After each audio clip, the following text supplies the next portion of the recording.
A legislação garante aos deficientes a acessibilidade às provas do Exame Nacional do Ensino Médio, o Enem. São intérpretes de Libras, ledores, guias intérpretes e instrumentos físicos para facilitar a leitura dos deficientes. Mas desde 2012, o Ministério Público vem recebendo denúncias sobre a falta desses instrumentos de acessibilidade. Eu converso sobre isso com o deputado Denis Bezerra, do PSB do Ceará. Eu sou Mariana Monteiro e este é o Palavra Aberta, um programa da TV e da Rádio Câmara. Olá, deputado, bem-vindo. Obrigado, é um prazer estar aqui novamente para a gente debater um tema tão importante. Deputado, o senhor fez um pedido de informações ao ministro da Educação, Abraham Weintraub, sobre essas denúncias. O que o senhor pergunta em termos gerais? Olha, nós queremos saber informações, principalmente em relação à acessibilidade que é dada à prova do Enem. É importante saber como é que está sendo feito isso. Nós temos, pela legislação, uma garantia às pessoas que têm deficiência, a igualdade na hora da execução da prova, seja através do ledor, seja através do transcritor, seja através da acessibilidade via tecnologia, uma tela com um computador onde ele possa executar sua prova, seja através de talvez ler em braille naqueles... Seja através da prova em braille, seja através de N meios que eles possam executar e terem a execução de sua prova no mesmo pé de igualdade com uma pessoa que não tem a deficiência. Então, em virtude das inúmeras matérias que vêm sendo veiculadas nos meios de comunicação, em que as pessoas que têm deficiência vão se inscrever, na hora de especificar a sua deficiência, elas têm ali já um empecilho, elas já têm uma dificuldade em dizer qual o meio de assistência que elas precisam. Porque não existe essa pergunta? Existe a pergunta, mas na hora que ela vai especificar qual o método de assistência que ela precisa, já tem aquela dificuldade em ter aquela especificação. E na hora que ela especifica, o INEP muitas vezes indefere. E para ter aquela assistência, ela tem que ingressar na justiça.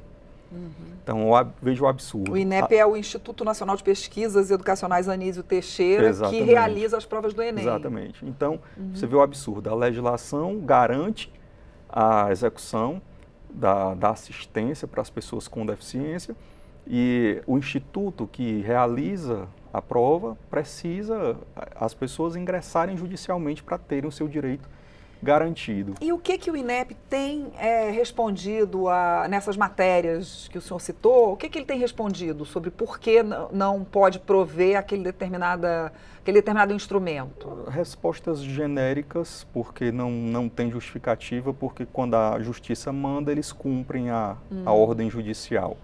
Então, a gente não sabe. Não argumentam falta de dinheiro, falta de recursos? Não, e é um dos motivos que nós ingressamos com requerimento de informações para entender por que essas negativas, uma vez que a legislação já prevê isso. Não sabemos se é uma ineficácia na fiscalização por parte do próprio governo, na fiscalização do cumprimento da lei, por parte do Ministério Público. Nós queremos identificar aonde é que está o problema na execução da lei, para poder garantir realmente o direito da pessoa com deficiência na paridade na hora da execução das suas provas, na hora da execução dos concursos públicos, em pé de igualdade com as demais pessoas. Vamos explicar um pouquinho para o nosso público o que são os ledores?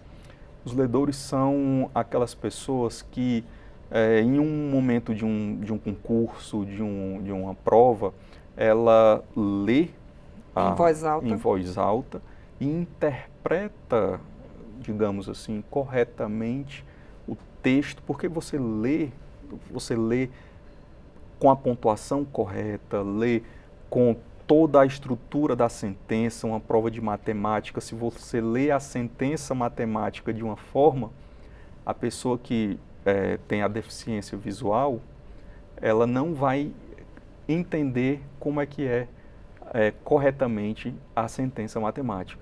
Eu estou falando da matemática, especificamente da matemática, porque tem A sentença matemática ela tem o produto da divisão, o produto da multiplicação, tem preferência na soma, então por aí vai. Então tudo isso diferencia na hora da leitura. Se você lê uma sentença matemática pura e simples, sem fazer a menção correta, a resposta vai ser errada. Então você já está prejudicando aquela pessoa ali no momento do concurso público, na hora da execução da prova. Mas os ledores seriam, então, para, por exemplo, todo o público cego? Porque as provas não vêm em braille. É porque a transcrição para o braille, você imaginar que geralmente uma página na escrita normal, ela equivale, em média, a 3 páginas em braille. Ah, entendi. Então, e nem todos os deficientes visuais dominam completamente a leitura em braille.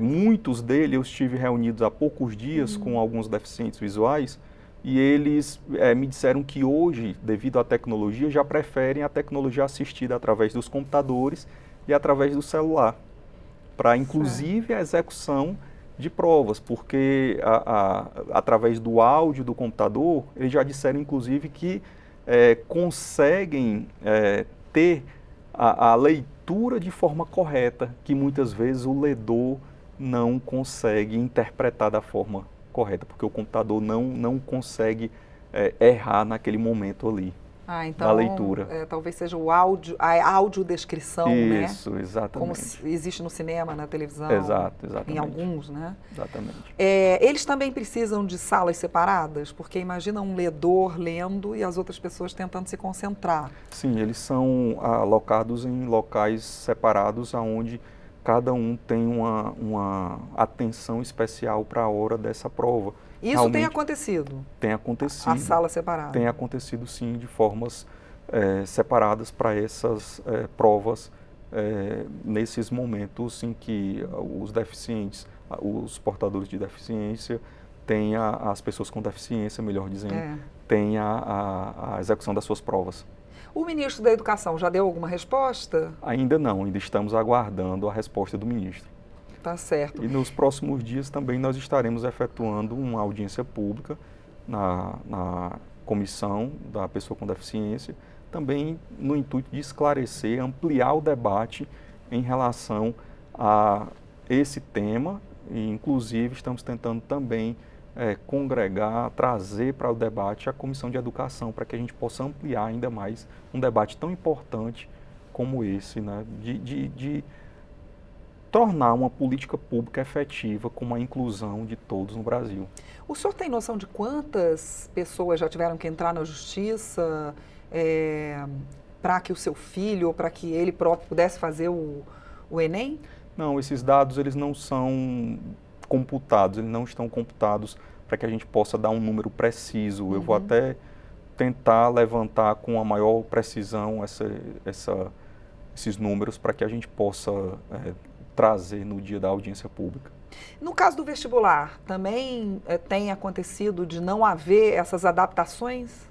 Sim, é um caso corriqueiro, até mesmo porque muitas vezes o vestibular não é o vestibular é mais antigo, podia ser que já tivesse adaptado, né? É mais antigo, mas aí tem aquela questão, universidades públicas, universidades particulares, e muitas vezes as universidades particulares são mais, digamos, mais restritas, mais resistentes a essas mudanças, né? Então, eu não tenho tanto dado em relação ao vestibular, até porque o Enem foi que universalizou mais o sistema. Tem mais gente fazendo Enem do que vestibular. Tem muito mais gente, exatamente. Então, o Enem foi que realmente abriu as portas para o público do ensino. Tá bom, deputado, vamos aguardar essas respostas, né? Exato. Muito obrigada pela sua participação. Obrigado, estamos à disposição sempre. Eu conversei com o deputado Denis Bezerra, do PSB do Ceará. Ele pediu informações ao ministro da Educação sobre a falta de acessibilidade para deficientes nas provas do Enem. Eu sou Mariana Monteiro e este é o Palavra Aberta, um programa da TV e da Rádio Câmara. Você pode rever esta e outras edições em câmara.leg.br/palavra aberta. Até a próxima!